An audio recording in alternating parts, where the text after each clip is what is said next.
Welkom by die Ligpunt Kerk podcast. As Ligpunt gemeente is dit ons begeerte om God te verheerlik deur disippels te wees wat disippels maak en 'n kerk te wees wat kerke plant. Geniet hierdie week se preek.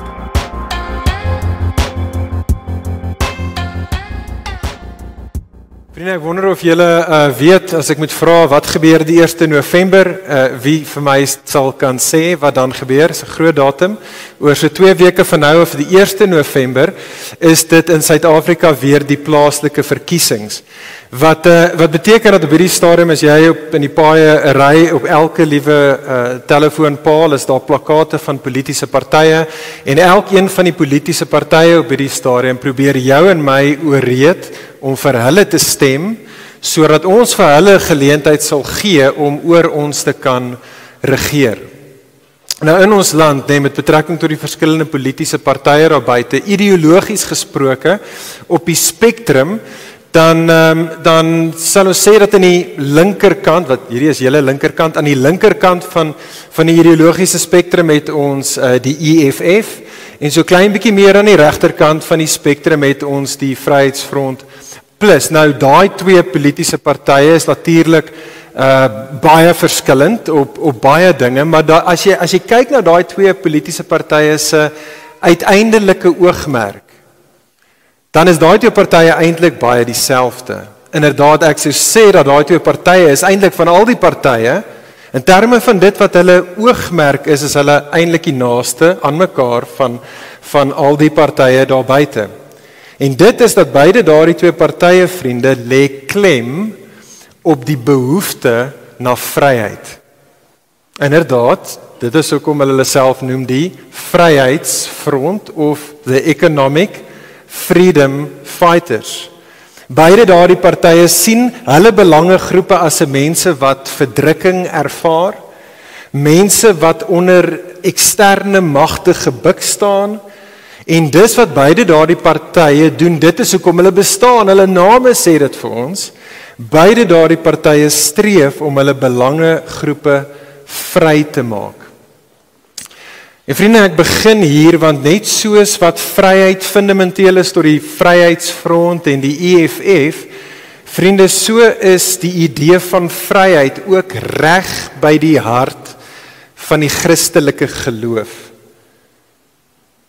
Inderdaad, vriende, die Bybel kan gesien word in 'n mate as God se manifesto aan die wêreld wat uitroep, en vir ons as die mensdom sê, dat die mensdom is 'n mense wat gebuk staan onder slawerny, onder magte wat die mens as dit ware gevange hou, en God se woord is hierdie manifesto wat uitroep en sê dat 'n nuwe era het ingebreek, waarin daar nou die diepste moontlikste vryheid nou beskikbaar is, bekombaar is. Vriende, dit is die Christelike geloof, dit is waaroor dit gaan. En dit is wat ons vanoggend spesifiek oor wil saam nadink. Ek wil hê ons moet vanoggend saam nadink in daai gedeelte wat vir ons gelees was, juis oor dit. Waarvan, vriende, het ons as die mensdom nodig om vrygemaak te word? En tweedens, hoe presies kan die mens vrygemaak word? En dit is wat ek wil hê ons moet saam oor nadink, en ons gaan kyk na daai gedeelte wat vir ons gelees was in Johannes hoofstuk 8, maar ons gaan spesifiek inzoom vanoggend op een versie, wat ons die heeltyd na toe gaan terugkom in daai gedeelte, en dit is Johannes hoofstuk 8, vers 36. Hierdie is, kyk saam met my aan julle gedeelte, hierdie is die ongelooflike stelling wat Jesus hierso maak. Hy sê, if the Son sets you free, then you will be free indeed. If the Son sets you free, then you will be free indeed. Vriende, hierdie woorde van Jesus spreek Jesus hierso soos wat hy, en jy sit in die gedeelte opgetel het, soos wat Jesus in die tempel is, hy is daar in 'n vurige debat met die Jode in die tempel, en hierdie stelling van Jesus wat reg in die middel van die gedeelte is regtig die groot hou wat Jesus gooi in die gedeelte. En alles voor daai versies en alles na daai versies help vir jou en vir my om te verstaan wat Jesus bedoel as hy sê in Johannes 8 vers 36, if the Son sets you free, you will be free indeed. En so dit is wat ek wil hê ons vanoggend na moet kyk. 2 vrae wat die res van die gedeelte vir ons gaan beantwoord om te verstaan wat Jesus in vers 36 bedoel. Okay, so hier is die eerste vraag. Soos reeds genoem, vriende, waarvan het die mens nodig om vrygemaak te word? Kyk saam nou daar in die gedeelte, ons is in vers 31, so ons gaan kyk na die tweede gedeelte eers, dan sal ons terugkom na die eerste gedeelte van ons teksgedeelte. Kyk aan vers 31, op hierdie stadium, soos ek gesê het, Jesus is daar in die tempel, saam met die Jode. Jesus maak hierdie aankondiging, dis net so ongelooflik. Jesus sê, if you abide in my word, sê hy vir die Jode, you are then truly my disciples, and you will know the truth, and the truth will set you free. En so toe Jesus daai taal gebruik van, as jy in my glo, as jy my gehoorsaam, dan sal die waarheid jou vry maak, toe dadelik, object die Jode daarso by Jesus. Hulle sê daar in vers 33, hulle reageer, hulle sê, wag, so hier bykie Jesus. Ons is Abraham se kinders, met ander woorde, ons behoort aan God, ons is niks, of niemand se slawe nie. En dit is wat hulle vir Jesus sê, en wat Jesus dan gaan, vriende, en die res van daai verse vorentoe, is Jesus sê vir hulle, nee, julle is. Beide julle, ja, selfs julle goeie godsdienstige Jode, julle is slawe inderdaad, die ganse mensdom is van nature af slawe. En in hierdie gedeelte wys Jesus en gemaak Jesus die punt, dat beide hulle, maar vriende ook, ons as die mensdom is van nature af slawe van 3 verwante slawedrywers, en dit is wat ek wil hê ons moet sien eerstens. Eerstens daarso sê Jesus vir hulle, julle is slawe van sonde. Vers 34, lees saam met my.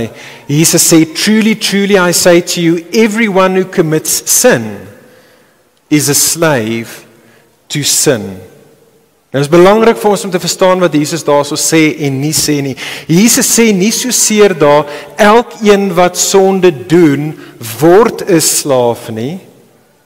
Jesus sê eerder dat elkeen wat sonde doen, wys dat hy of sy 'n slaaf van sonde is. Die taal van vers 35, letterlik net die volgende versie daar, gebruik Jesus hierdie illustrasie van 'n slaaf wat uiteindelik die huis moet verlaat, en daai prentjie van 'n slaaf wat die huis moet verlaat, moet jou en my gedagtes terugvat na Genesis hoofstuk 3 toe. Jy sien wat in Genesis hoofstuk 3, waar ons hoor van die oorspronklike sonde van Adam en Eva daar in die tuin, toe hulle gerebelleer het teen God se heerskappy, wat het gebeur? Genesis 3 vers 24, God het vir Adam en Eva buite die tuin geplaas, buite sy huis geplaas. En so, wat het vir jou en my aan moet herinner, vriende, is dat ons as Adam en Eva se nasate, ons is 'n mense wat nie net maak soos Adam en Eva nie, maar ons is in Adam en Eva. Ons deel in hulle hartsdisposisie. Ons is 'n mense wat van nature af, dit kom vir ons natuurlik. Dit is so moeilik om dit af te leer. Ons is 'n mense wat van nature af rebelleer teen God se heerskappy oor ons lewe. Wat dit verwerp en maar eintlik maak net soos wat ons oorspronklike ouers gedoen het. Hoor hoe Paulus dit stel in Romeine hoofstuk 3 vers 9 tot 10. Paulus sê in Romeine 3 vers 9 tot 10, sê hy, for we have already charged that all, both Jews and Greeks, are under sin. As it is written, no one is righteous. No, not one. No one understands, no one seeks God. All have turned aside, together they have become worthless. No one does good. Ek wonder wie van julle het al die storie gehoor, is 'n ou fabel, ek dink is al honderde jare oud, die fabel van die skorpioen en die padda. Ken julle daai storie? Die fabel gaan as volg, is die skorpioen kom by die padda en hy sê vir die padda, luister die padda, hoor jy, ek wil baie graag aan die ander kant van die rivier uitkom, maar die probleem is skorpioene kan nie swem nie, so kan ek asseblief op jou rug klim en dan piggyback jy my net na die ander kant toe van die oewer van die rivier. Die padda sê vir die skorpioen, luister, daar's nie 'n manier wat ek vir daai ene gaan val nie. As jy op my rug gaan klim, dan gaan jy my doodmaak. Dis wat skorpioene doen, hulle maak paddas dood. Die skorpioen sê toe vir die padda, nou huis, hoekom sal ek dit doen? As ek jou doodmaak, gaan ek verdrink. En toe dink die padda vir 'n oomblik en hy sê, okay, dit maak sin, en hy stem toe in en die skorpioen klim op padda se rug. En daar swem hulle oor die rivier. Halfpad deur die rivier, toe voel die padda die skorpioen se stert sy nek deurboor. En die padda skree uit vir die skorpioen. Hy sê vir hom, skorpioen, hoekom het jy dit gedoen? Nou gaan albei van ons sterf. Waarop die skorpioen toe vir die padda antwoord en sê, jy is reg. Jy is reg. Maar jy sien, ek kon dit nie help nie. Dit is my natuur. Dit is my natuur.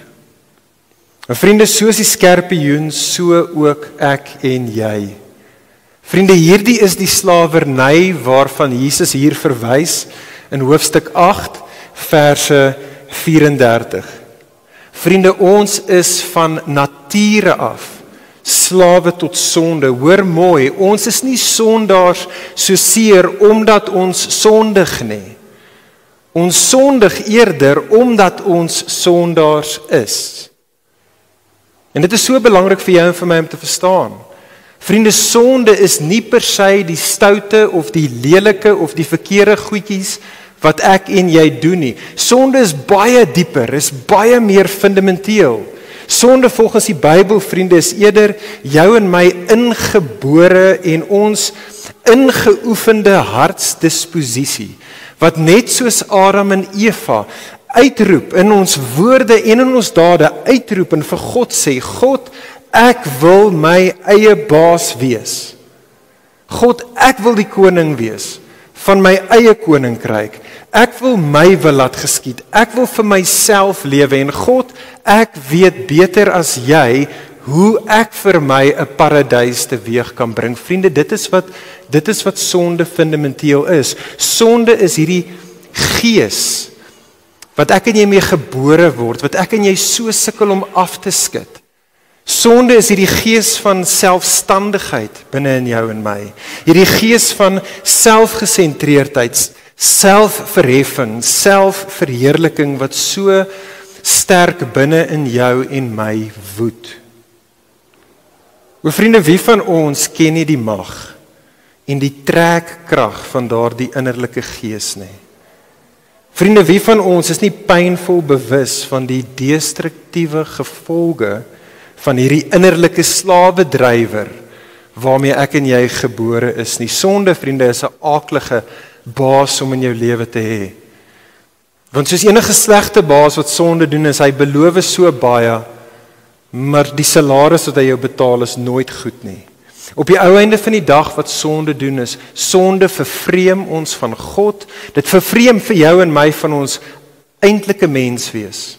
Ons word minder mens, soos wat ons op die paadjie van sonde afstap, en dit vervreem ons van ander.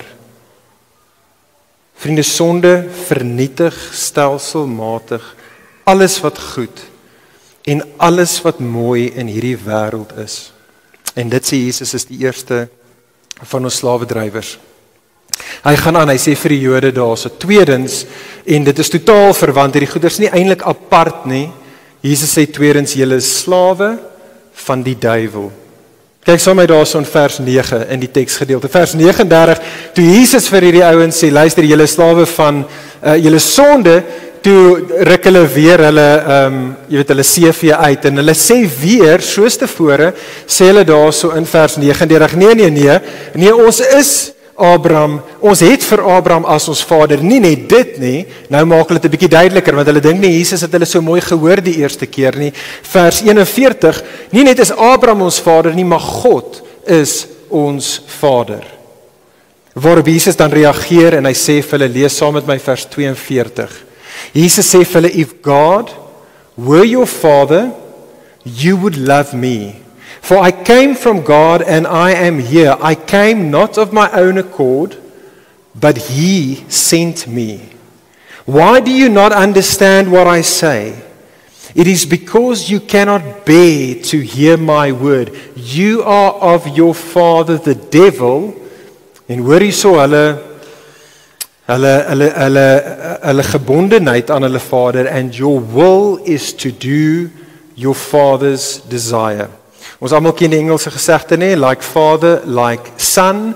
En dit is in effek wat Jesus hierso sê in vers 44 vir die Jode. Hy herinner hulle, hy sê, hoor hierso, vanaf reg aan die begin af, Genesis 3 af, is die duiwel, word gekenmerk deur die feit dat hy rebelleer teen God se heerskappy. Die duiwel is die een vanaf Genesis 3 af wat God se heerskappy verwerp en sê Jesus, soos wat julle my verwerp, ek wat die Vader se seun is, so doen julle maar eintlik presies net dieselfde as die duiwel.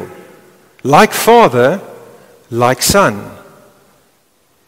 Die realiteit is, vriende, is dat baie van ons, verseker die wêreld waarin ons lewe, net die moderne mens, lag so 'n bietjie, vind dit belaglik, vind dit eintlik komieklik, hierdie idee van 'n duiwel.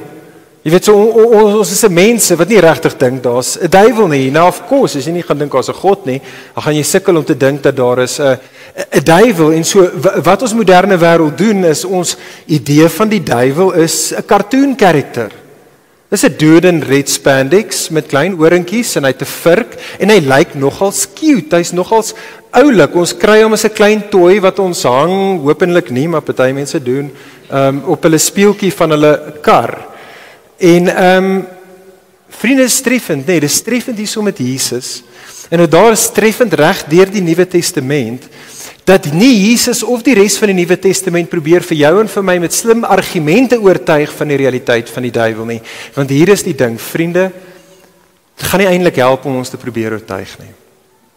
Vriende, jou en my, die mensdom se fundamentele probleem is nie soseer 'n intellektuele probleem nie, dit is 'n geestelike probleem.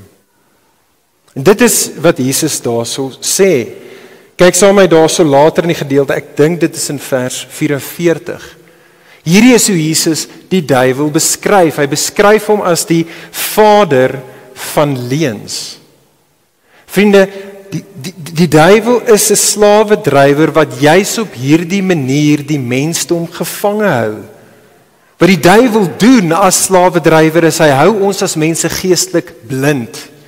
En hy hou ons geestelik doof vir dit wat werklik waar is. Vir dit wat eintlik realiteit is. Dit is die mag, dit is die kettinge waarin die duiwel ons vashou. Hy maak ons doof en ons blind vir dit wat waar is. Reg deur die gedeelte verwys Jesus na die truth, and I tell you the truth, and this is the truth, and the truth will set you free. Wat die duiwel doen is hy maak dat jy nie die truth kan sien of kan hoor nie. Nie die waarheid oor God nie. Jy kan nie die waarheid oor jouself sien nie. Jy kan selfs nie die waarheid oor hom, die duiwel, sien nie. Vriende, kyk saam met my so op die gedeelte. Ek wil vir ons 'n paar tekste in die Nuwe Testament wys. Net 'n paar tekste wat vir jou en vir my die duiwel as 'n slawedrywer beskryf, sodat ons kan sien dat die realiteit en die mag van die duiwel, vriende, is baie groter as wat ek en jy, selfs ons as die moderne Christen, baie kere krediet gee. En so hoor die Nuwe Testament op dit. Kom dit op, hierdie is kan of belangrik dat dit op die skerm moet wees. Nee, okay, julle moet mooi luister. Hier kom dit nou. Hoe die duiwel beskryf word in die Nuwe Testament.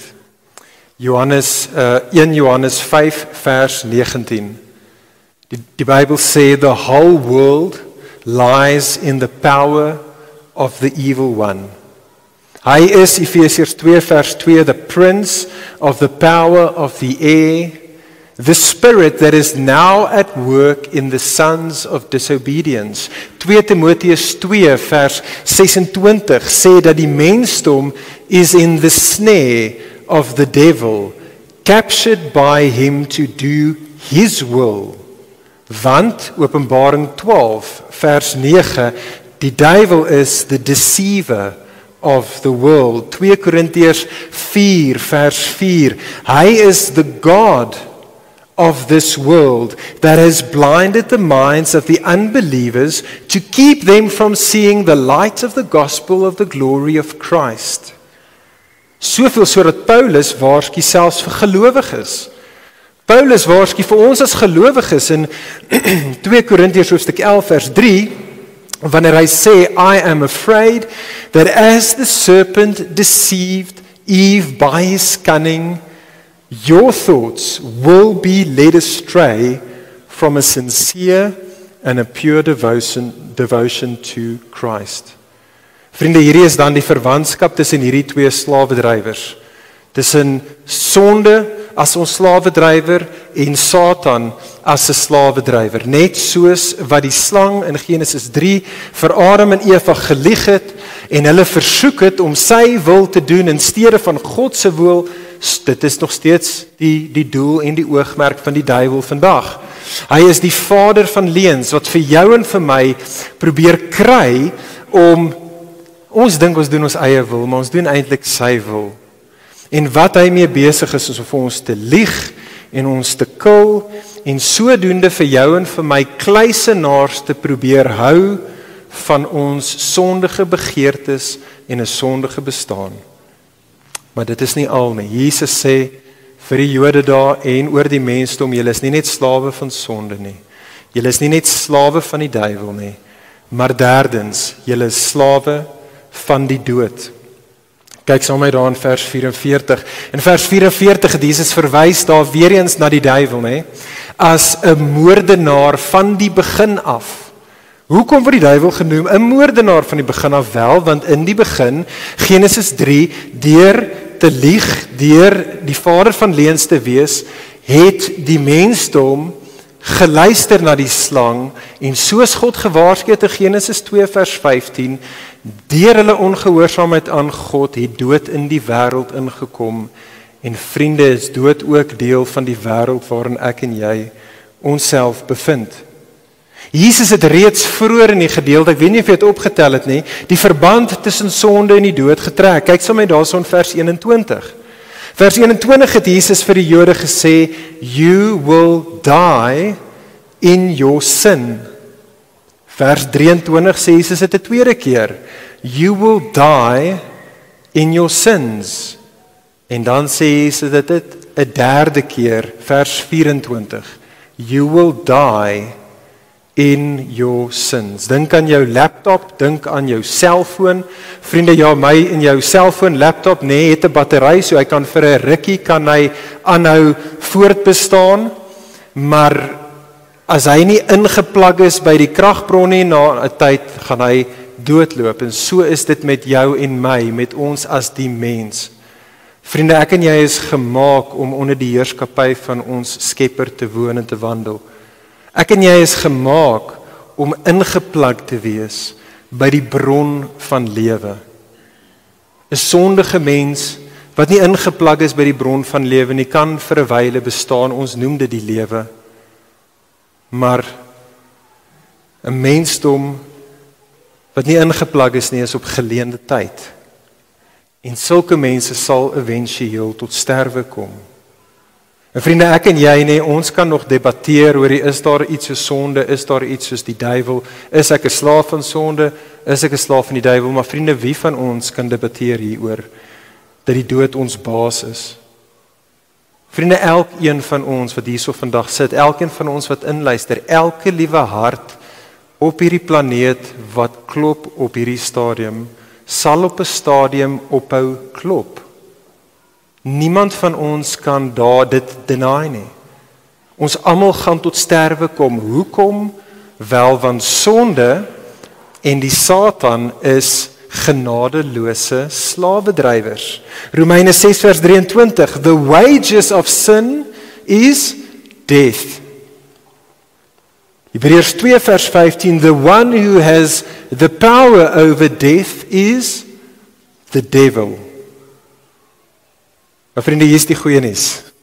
Hier is die goeie nuus. Dit is hoekom Johannes 8 vers 36, vriende, as ek en jy besef wat Jesus bedoel, as hy sy woorde van Johannes 8 vers 36 sê, dan is hierdie die goeie nuus. Vriende, daar is 'n manier vir jou en vir my om vrygemaak te word van ons slawedrywers. If the Son sets you free, you will be freed indeed. En hierdie is die tweede, en dit gaan baie korter wees as die eerste, maar hier is die tweede vraag wat ek wil hê ons uit die teks uit moet beantwoord. Ons het gekyk na waarvan het ons as mense nodig om vrygemaak te word, van sonde, van die Satan en van die dood, en die vraag is nou hoe? Hoe kan Jesus vir ons as mense vrymaak van sonde, Satan en die dood? Kyk saam met my na die begin van die gedeelte. Hierdie is so belangrik, vriende. Vers 12. Vers 12 begin Jesus hierdie gedeelte. En hierdie is eintlik wat die hele onder ons en die hele debat tussen Jesus en die Jode teweeggebring het. Jesus begin met hierdie ongelooflike stelling. Hy sê, I am the light of the world. Whoever follows me will not walk in darkness, but will have the light of life. Nou ons hoor daai woorde, en as jy dalk so 'n bietjie gekerk is, dan het jy al baie gehoor, Jesus is the light of the world, maar dit tref ons nie regtig tussen die oë soos dit moet nie, maar vir die Jode, wat daai gehoor het, wat die Jode wat hulle Ou Testamente goed geken het, veral die boek van Jesaja, sou presies verstaan het wat Jesus bedoel het met daardie woorde. Jy sien, hierdie woorde kom uit Jesaja uit in die heel eerste van 4 gedeeltes in die boek Jesaja wat bekend staan as die dienaarsliedere of the servant songs. En hierdie kom uit Jesaja 42. Hy kyk saam met my op die skerm. Wat Jesus hierso sê in ons gedeelte is 'n aanhaling uit Jesaja 42 waar God gepraat het en gesê het, I am the Lord. I have called you in righteousness, and I will take you by the hand and keep you. I will give you as a covenant to the people. I will give you as a light for the nations, to open the eyes that are blind, to bring out the prisoners from the dungeon, from the prison, those who sit in darkness. Jy sien, in die dienaarsliedere is die beloofde koning en verlosser van God se mense word beskryf as die lig vir die wêreld. Hy is die een wat in 'n duister wêreld gaan inbreek sodat mense kan sien en sodat hulle uit die tronk bestaan van 'n duister wêreld uit kan losgebreek word. Hy gaan dit doen. Hy, God se dienaar, is die een wat hulle sal vrymaak. Vrymaak van sonde en van Satan en die dood. Maar die vraag is hoe? Hoe, vriende, maak Jesus 'n mense vry? Kyk in ons gedeelte in vers 21. Jesus, vriende, maak ons vry van ons slawerny deur weg te gaan. Hy sê in die begin van die gedeelte, ek het gekom, maar ek het gekom sodat ek eintlik kan weggaan. Vers 21, I am going away. Where I am going, you cannot come. Nou toe Jesus sê, I'm going away, net in die volgende vers daarso, verstaan die Jode dat Jesus verwys na sy dood. Hulle vra daarso, toe hy sê, I'm going away, gaan hy homself doodmaak? Vra die Jode. Nou hulle is halfpad reg. Toe Jesus sê, I'm going away, is die antwoord ja, ek gaan sterf, maar dis nie ek wat myself gaan doodmaak nie. Dit is julle wat my gaan doodmaak. Vers 28. When you have lifted up the Son of Man, then you will know that I am He, that I am the suffering servant of Isaiah. Vriende, hoor dit asseblief tog mooi, hoor mooi. Reg deur die evangelie van Johannes, wanneer ook al Jesus na homself verwys as die seun van die mens wat opgelig sal word, dan verwys Jesus na sy kruisdood. En vriende, hierdie is die evangelie. Hoor dit asseblief weer vanoggend. Ons het dit reeds genoem, ons het dit reeds gesing, maar hoor dit uit hierdie gedeelte uit weer. Vriende, die goeie nuus van Christendom is dat Jesus kan ons vrymaak. Jesus is die een wese in alle realiteit wat jou en my kan vrymaak van sonde en van Satan en van die dood, want Jesus is God die Seun wat in hierdie wêreld ingebreek het as 'n mens, en hy moes 'n mens gewees het. Jesus het in hierdie wêreld ingekom as die tweede Adam, as die beter Adam. En dit wat daai eerste Adam nie reg gekry het nie, het hy gedoen. Hy was deurgangs die heeltyd gehoorsaam aan die wil van sy Vader. Hy het altyd gelewe onder die heerskappy van sy Vader. Toe die Satan, toe die slang, toe die duiwel hom versoek het met leuns, het hy nie daarvoor geval nie, maar hy het getrou gebly. En ten spyte daarvan dat hy, totaal en al perfek in 'n versoende verhouding met sy Vader gewoon het, was hy opgelig deur sy vyande om op 'n sondaarsdood soos op 'n kruis 'n sondaarsdood te sterf. Vriende, want dit is wat hy kom doen het. Wat Jesus kom doen het is daar op die kruis, het hy in die plek van sy mense, is sondige mense, wat in slawerny was, het hy in hulle plek kom sterf. Sodat hy daar op die kruis kon hang, en namens sy mense, die loon van die sonde, van hulle sonde, naamlik die dood, namens hulle kon betaal het.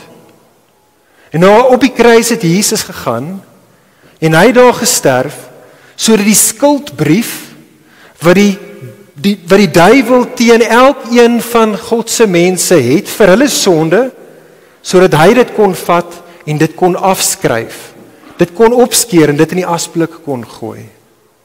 Dit is wat Jesus vir sy mense kom doen het. En hy het nie net dood gebly nie, vriende, hy het uit die doodheid opgestaan na 3 dae. En hy het uit die doodheid opgestaan om te wys dat nou is die dood se angel uitgetrek en die dood sal nie die laaste lag inkry vir God se mense nie. Vers 51, Truly, truly I say to you, if anyone keeps my word, he will never see death. En soos wat ons amper na einde toe kom, vriende, wil ek net elkeen van ons 'n uitnodiging aan almal van ons vanoggend rig. Ek wil 'n uitnodiging rig vanoggend aan jou as jy hier is of inluister en jy is nog nie 'n gelowige nie, en dan wil ek 'n uitnodiging rig aan ons wat reeds gelowiges is. En so as jy nie 'n gelowige is nie, kan ek jou vanoggend uitnooi. Vriend, vriendin, slaan ag op Jesus se woorde in vers 36. Jesus kan en Jesus wil jou vrymaak.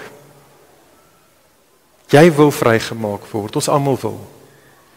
Jesus kan en wil jou vrymaak. Dit maak nie saak wie jy is nie. Dit maak nie saak wat jy gedoen het of wat jy steeds op hierdie stadium doen nie. Dit maak nie saak hoeveel keer Jesus se lig al in jou lewe ingeskyn het en jy het dit probeer demp en jy het probeer weghardloop na die donker hoeke van jou bestaan toe nie. Dit maak nie saak wie jy is nie. Jesus het die mag en die begeerte om die kettinge wat jou vashou af te knip, dit los te breek. Jesus kan jou vrymaak. Hy kan dit doen, want hy het op 'n kruis het hy die loon betaal vir die sonde wat 'n mensdom verdien. Hy het daarso, het hy die duiwel oorwin en hy het uit die doodheid opgestaan. Kan ek jou uitnooi, ongelowige, nie Christen, kom na hierdie Jesus toe. Kom vertrou in hom. Kom onder sy heerskappy. Dit is daar onder sy heerskappy wat jy nou reeds en vir alle ewigheid die goeie lewe sal geniet. Kom na Jesus toe, laat hy jou vrymaak. Vir ons as gelowiges is hierdie die uitnodiging. Christen wat vandag hierso sit, slaan asseblief ag op Jesus se woorde van Johannes 8 vers 36. Jesus Christen, Jesus het jou reeds vrygemaak. Glo dit. Christen, jy is reeds vry. Jy mag hier so sit en jy mag sê, Boen, maar ek is nie vry nie, ek voel alles behalwe vry. Ek sukkel nog steeds met my sonde. Die duiwel voel vir my asof hy elke liewe dag die fight wen in my lewe en ek is so bewus dat ek op pad is na 'n dood toe.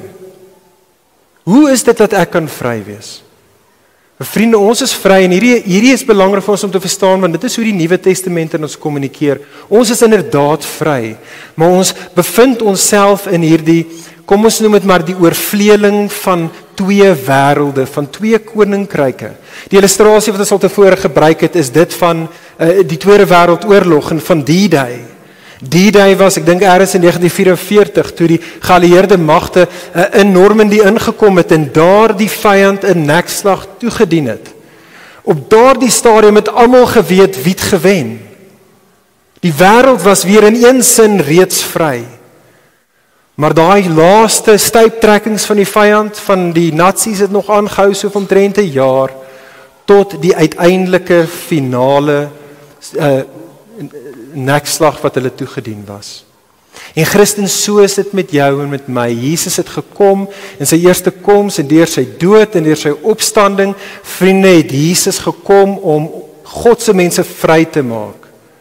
Maar ja, ek en jy bevind onsself nog steeds in hierdie wêreld, waar ek en jy nog steeds sukkel met sonde, en waar die duiwel versekerde brullende leeu is wat jou en my aanval, en waar ek en jy nog steeds fisies moet sterf. Maar Christen, glo hierdie, jy moet hierdie glo, hierdie is die stryd van geloof. Jesus het jou reeds vrygemaak. So hou op, Christen, om aan te hou te dink aan jou Vader as iemand wie jy moet probeer punte byskoor, sodat hy jou Vader sal wees en jy in sy paradys weer kan inkom. Hou op om aan te hou te dink en vir die duiwel meer mag te gee as wat hy eintlik het. En aan te hou deur jou lewe te gaan en ding, luister, ek kan nie eintlik help hoe ek is nie, want kyk hier, daar is net hierdie kragte wat net baie sterker as ek is. Hou op daarmee. Christen, moenie die dood vrees nie, ons almal gaan sterf, maar soos die Nuwe Testament sê, ons gaan nie regtig sterf nie. Ons gaan net slaap vir 'n oomblik, en dan sal ons opstaan, want ons sal vir ewig lewe saam met Jesus. En so Christen, hoor dit, glo dit, besef dit, jy is vry. Gaan lewe nou as iemand wat vry is. Gaan lewe in jou vryheid. Nou om vry te wees, Christen, ons moet hierdie mooi hoor, het niks te doen met jy gaan, is autonomiteit nie.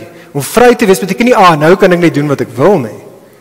Nee, Jesus maak ons vry, sodat ons werklik mense kan wees. Jesus kom, en Jesus bring ons weer na die plek, waar ek en jy nou vry is, om te lewe met God, as ons koning. Vriende, dit is daar, waar ek en jy nou, en vir alle ewigheid, die goeie lewe, so sal kan geniet. En vriende, ek wil hiermee afsluit. 1 November gaan die politieke partye kom, en hulle gaan alle beloof al klaar weer vir ons die wêreld. Ek het nie baie hoop nie, to be honest. Ek het nie baie hoop nie, want dit voel vir my op die beste van tye, daai partye, daar is so baie van hulle wat eintlik meer hulle self dien, as wat hulle eintlik ons gaan dien, of wil dien. En selfs die ouens met hulle goeie intensies, voel vir my dat hulle net nie die track record, dat hulle dit kan doen wat hulle vir ons beloof nie. Maar so is dit nie met Jesus nie. Jesus is 'n koning, vriende, aan wie ek en jy ons lewens kan toevertrou. Want die Jesus wat jou en vir my kom sê is, kom dien my, is die een wat ons eerste gedien het. Jesus is die koning wat sy lewe neergelê het vir ons. En Jesus is die een wat uit die dood uit opgestaan het. Ek en jy kan ons lewe vir hom gee. In hom is daar 'n goeie lewe nou en vir alle ewigheid. Vriende, glo dit.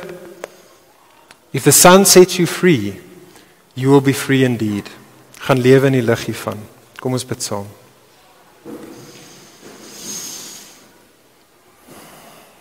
Hemelse Vader, ons wil vir U loof en prys vir die Seun Jesus. Jesus, ons is so lief vir jou. Ons is so lief vir U. Jesus, ons kyk opnuut vanoggend na U as ons koning. Jesus, en ons wil met ons harte en ons monde en met ons lewens wil ons besing dat U het ons vrygemaak, en ons wil met ons lewens getuig dat ons reeds in U vry is. Ag Here, ons dank U vir die goeie lewe wat ons nou reeds kan geniet. Here, ek bid vir elkeen wat nog nie vir Jesus as verlosser ken nie. Here, en ek bid dat U elkeen van hulle sal bring na U toe. Here, sodat hulle ook die vryheid sal geniet wat in U te vind is. Ons bid dit in Jesus se goeie naam. Amen. Vir meer inligting oor Ligpunt Kerk, besoek gerus ons webwerf op www.ligpunt.com of kontak ons gerus by info@ligpunt.com.